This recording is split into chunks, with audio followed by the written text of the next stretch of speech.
ഈ താമരക്കണ്ണന്റെ സൗന്ദര്യം കണ്ടോ? ശിവ ശിവ ശിവ ശിവ. ഇതിനി വർണ്ണിക്കാൻ പറ്റിയ ഉപമാനങ്ങളൊന്നും മണ്ണിലോ വിണ്ണിലോ ഇതേവരെ ജനിച്ചിട്ടില്ല. ഭാഗവതോ നാരായണിയൊക്കെ ഭഗവാന്റെ വിവിധ ഭാവങ്ങളെ ഭക്തന്മാരുടെ സ്തുതിയായിട്ട് വർണ്ണിക്കാൻ ശ്രമിച്ചിട്ടുണ്ടെങ്കിലും ആ സുന്ദരക്കുട്ടന്റെ മുമ്പിൽ അതൊക്കെ പരാജയപ്പെട്ടു. എന്നെ ഒഴിവാക്കരുതേ എന്ന് പറഞ്ഞൊരു താമരപ്പൂവ് കണ്ണന്റെ പിന്നാലെ കൂടി.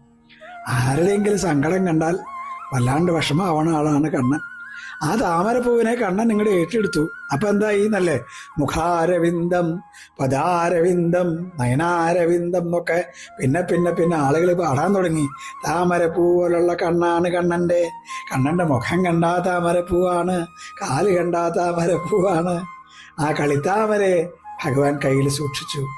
ഭക്തന്മാർക്ക് ആ താമരപ്പൂവിൽ അമർന്ന് ദർശനം നൽകി. സാക്ഷാൽ താമരക്കണ്ണനായ ഗുരുവായൂരപ്പന് ദണ്ഡ നമസ്കാരം.